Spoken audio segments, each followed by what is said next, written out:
ಈಗ ಇದು ಪರಮ ಪೂಜ್ಯ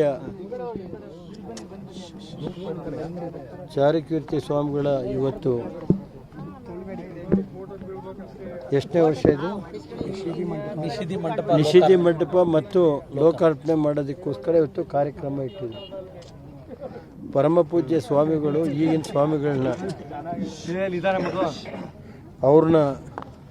ಅವರ ನನ್ನ ಬಾಂಧವ್ಯ ಸುಮಾರು 25 ವರ್ಷಗಳ ಬಾಂಧವ್ಯ.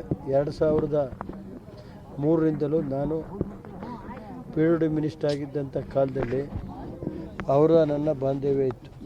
ಏಕೆಂದರೆ ಮಹಾಮಸ್ತಾಭಿಷೇಕಕ್ಕೆ ಅವತ್ತು ನಾನು PWD ಮಿನಿಸ್ಟರ್ ಆಗಿ ಸುಮಾರು 250 ಕೋಟಿ ಕೇಂದ್ರ ಸರ್ಕಾರದಿಂದ ತರಿಸ್ಕೊಟ್ಟೆ.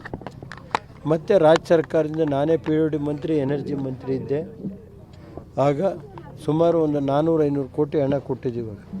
ಕುಡಿಯೋ ನೀರು ಇರ್ಬೋದು, ಆಸ್ಪತ್ರೆ ಇರ್ಬೋದು, ಇಲ್ಲಿಗೆ ರಸ್ತೆ ಇರ್ಬೋದು, ಹಿರಿ ಸೇವೆಯಿಂದ ಬೆಳಗುಳದಿಂದ ಚನ್ನರಾಯಪಟ್ಟಣ ಇರ್ಬೋದು, ಮೇಲ್ಕೋಟೆಗಿರ್ಬೋದು, ಮಟ್ಟೋಲೆಗಿರ್ಬೋದು, ಈ ಕಡೆ ಕಾಂತರಾಜಪುರದ ರಸ್ತೆ ಇರ್ಬೋದು, ಈ ಕಡೆ ನಾಗಮಂಗಲ, ಎಲ್ಲ ಕಡೆಗೆ ಎಲ್ಲಿ ಬರ್ತಾರೆ ಒಂದು ಕನಿಷ್ಠ 20 ಲಕ್ಷ ಜನ ಬರ್ತಾರೆ ಅಂತ.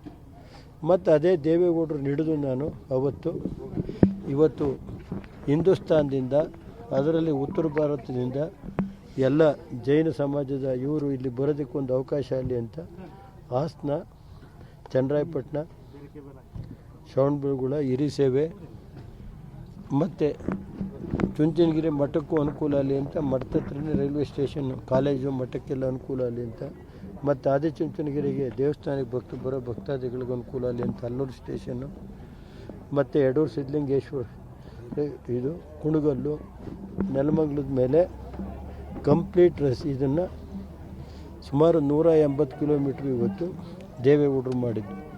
ಇನ್ನೊಂದು ಬ್ರಿಟಿಷ್ನರ ಕಾಲದಲ್ಲಿ ಹಾಸನ, ಅರಸೀಕೆರೆ, ಹಾಸನ, ಮೈಸೂರು ರೈಲ್ವೆ ಮಾರ್ಗ ಇತ್ತು. ನಮ್ಮ ಕಾಲದ್ದೆಲ್ಲ ಬ್ರಿಟಿಷ್ನರ ಕಾಲದ್ದು. ಆ ರೈಲ್ವೆ ಮಾರ್ಗನ ನಿಲ್ಲಿಸಾಕಿದ್ರು. ಅದನ್ನು ದೇವೇಗೌಡರು ಹಿಡಿದು ರೈಲ್ವೆ ಹಿಸ್ಟ್ರಿನಲ್ಲಿ 10 ತಿಂಗಳಲ್ಲಿ ಆ ಬ್ರಾಡ್ಗೇಜ್ ಮಾಡಿದ್ದು 100 ಚಿಲ್ಲರೆ ಕಿಲೋಮೀಟ್ರ್ ಬ್ರಾಡ್ಗೇಜ್ ಮಾಡಿದ್ದು ಇತಿಹಾಸ.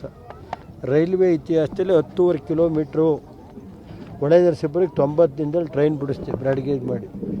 ಈ ಲೈನು ಇಲ್ಲ, ಫೀಸಿಬಲ್ ಇಲ್ಲ ಅಂತ ಜಾಫರ್ ಶರೀಫ್ ಅವರು ಇದ್ದಾಗ ಇದನ್ನು ಬಂದ್ ಮಾಡಿದರು. ಇವತ್ತು 20 ಟ್ರೈನ್ ಹೋಗ್ತಾಯಿದೆ. ಗೊತ್ತಾಯ್ತಾ ಸರ್? ದೇವೇಗೌಡರದ್ದು ಏನು ಕೊಡುಗೆ ಈ ಜಿಲ್ಲೆಗೆ ಅನ್ನೋದನ್ನ ಕಾಲ ಬಂದಾಗ ಹೇಳ್ತೀನಿ ಅಷ್ಟೇ. ನಡೀರಿ ಈಗ ನೋಡ್ರಿ, ಒಂದು ನಿಮಿಷ ಹೇಳ್ತೀನಿ. ಹಾಸನದಲ್ಲಿ ಯಾವ್ಯಾವ ಗುಡ್ಡೆ ಇವೆ ಅನ್ನೋದನ್ನ ಕಾಲ ಬಂದಾಗ ಹೇಳ್ತೀನಿ. ಸಾಕ್ಷಿ ಗುಡ್ಡೆ ಯಾವ್ಯಾವ ಐತೆ ಅವ್ರು ಬಂದರೆ ನಾನು ಕರ್ಕೊಂಡೋಗಿ ಇಂತಿಂಥ ಕಡೆ ಸಾಕ್ಷಿ ಗುಡ್ಡೆ, ಹಾಸನ ಬಸ್ ಸ್ಟ್ಯಾಂಡ್ ಇಡೀ ಇಂಡಿಯಾ ದೇಶದಲ್ಲಿ ಫಸ್ಟು ಬಸ್ ಸ್ಟ್ಯಾಂಡ್ ಇರೋದು, ಹಾಸನ ಬೆಂಗಳೂರು ರೈಲ್ವೆ ಮಾರ್ಗ ಇರ್ಬೋದು, ಹಾಸನದು 4 ಲೈನ್ ರಸ್ತೆ, ಹಾಸನ ಟು ಬೆಂಗಳೂರು 4 ಲೈನ್ 2700 ಕೋಟಿ. ಮತ್ತು ಹಾಸನಿಂದ ಮತ್ತೆ 24 ಫ್ಲೈಓವರು 900 ಕೋಟಿಗೆ. ಮತ್ತು ಅದಲ್ಲದೆ ಇವತ್ತು ಹಾಸನ ಮೆಡಿಕಲ್ ಕಾಲೇಜ್ಗೆ 250 ಕೋಟಿ ಕೊಟ್ಟಿದ್ದು. ಕಾಲೇಜ್ ಬಿಲ್ಡಿಂಗ್, ಹೊಸ ಬಿಲ್ಡಿಂಗ್ ಕಟ್ಟಿದ್ದೀವಿ. ನಾವು ಕಟ್ಟೋದು, ಅವ್ರು ಉದ್ಘಾಟನೆ ಮಾಡೋದಷ್ಟೇ. ಆಯ್ತೇನ್ರಿ? ಫ್ಲೈಓವರು 10 ವರ್ಷದಿಂದ ಫ್ಲೈಓವರ್ ಇತ್ತು, ಕಾಂಗ್ರೆಸ್ ಸರ್ಕಾರವಿತ್ತು, ಮಾಡಿದ್ರಪ್ಪ. ಅಲ್ಲಿಂದ ಬಂದರೆ ಕೋರ್ಟ್ ಹಾಲ್ ಇರ್ಬೋದು, ಮತ್ತು ಇಂಜಿನಿಯರಿಂಗ್ ಕಾಲೇಜ್, ಈ 18 ಇಂಜಿನಿಯರಿಂಗ್ ಕಾಲೇಜ್ 120 ಕೋಟಿ ಖರ್ಚು ಮಾಡಿರೋಂಥ ನಂಬರ್ 1 ಇಂಜಿನಿಯರಿಂಗ್ ಕಾಲೇಜ್ ಇದ್ದರೆ ಅದು ಹಾಸನ ಇಂಜಿನಿಯರಿಂಗ್ ಕಾಲೇಜು, ರಾಮನಗರ ಮತ್ತು ಮಸ್ಲೆ ಹೊಸಳ್ಳಿ ಇಂಜಿನಿಯರಿಂಗ್ ಕಾಲೇಜು. ಈ ಜಿಲ್ಲೆಯಲ್ಲಿ ಕಾಲೇಜ್ಗಳು ಹೆಂಗೆ ಮಾಡಿದ್ದೀವಿ? ವೆಟನರಿ ಕಾಲೇಜು, ಅಗ್ರಿಕಲ್ಚರ್ ಕಾಲೇಜು ಯಾವುದೂ ಇಲ್ಲ ಅನ್ನಂಗಿಲ್ಲ. ಈ ಜಿಲ್ಲೆಗೆ ಏನು ಬೇಕೋ ದೇವೇಗೌಡರು ಅವ್ರ ಕೈಲಾದಷ್ಟು ಶಕ್ತಿ ನೀರು ಇದು ಮಾಡಿದ್ದಾರೆ. ಶ್ರೀರಾಮ್ ದೇವ್ರ ಡ್ಯಾಮು ಬಾಲಕೃಷ್ಣ ಅವರಿಗೆ, ನನಗೆ, ಕೇರ್ಪೇಟೆ ತಾಲೂಕಿಗೆ 150 ಕೋಟಿ ಖರ್ಚು ಮಾಡಿರೋದು. ಅದನ್ನು ಯಾವ್ಯಾವ ಸಾಕ್ಷಿ ಗುಡ್ಡೆ ಬೇಕೋ ಅದು ತೋರ್ಸೋಣ. ಟೈಮ್ ಬಂದಾಗ, ಕಾಲ ಇನ್ನೊಂದು ಸ್ವಲ್ಪ ದಿನ ಹೋಗಲಿ, ರಾಜಕೀಯ ಮೇಲೆ ಏನೇನು ನಡೆಯುತ್ತೆ ಹೇಳೋಣ.